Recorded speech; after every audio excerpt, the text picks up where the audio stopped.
হঠাৎ করে যুক্তরাষ্ট্রের প্রেসিডেন্ট ডোনাল্ড ট্রাম্পের বিরুদ্ধে নো কিংস বিক্ষোভে অংশ নিয়েছেন প্রায় ৮০ লাখ মানুষ।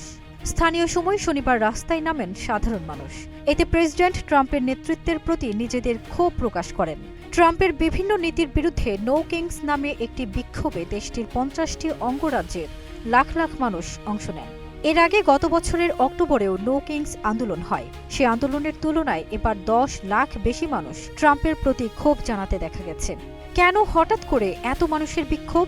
তবে এর পিছনে রয়েছে বেশ কিছু কারণও। মূলত ডোনাল্ড ট্রাম্প ২০২৪ সালের জানুয়ারিতে দ্বিতীয় মেয়াদে প্রেসিডেন্ট হিসেবে দায়িত্ব নেওয়ার পর থেকেই নো কিংস বিক্ষোভ শুরু হয়। তিনি বিচার বিভাগ ও প্রশাসনের উপর নিজের একচ্ছত্র আধিপত্য বিস্তার করতে চান, যা সাধারণত করে থাকেন একজন রাজা।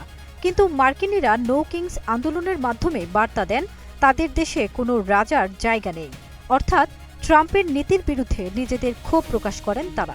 এছাড়াও গণহারে প্রবাসীদের আটক করে তাদের নিজ দেশে ফেরত পাঠিয়ে দেওয়া, গর্ভপাত নিষিদ্ধ করা এবং পরিবেশ নীতি নিয়েও ট্রাম্পের প্রতি সাধারণ মানুষের ক্ষোভ রয়েছে।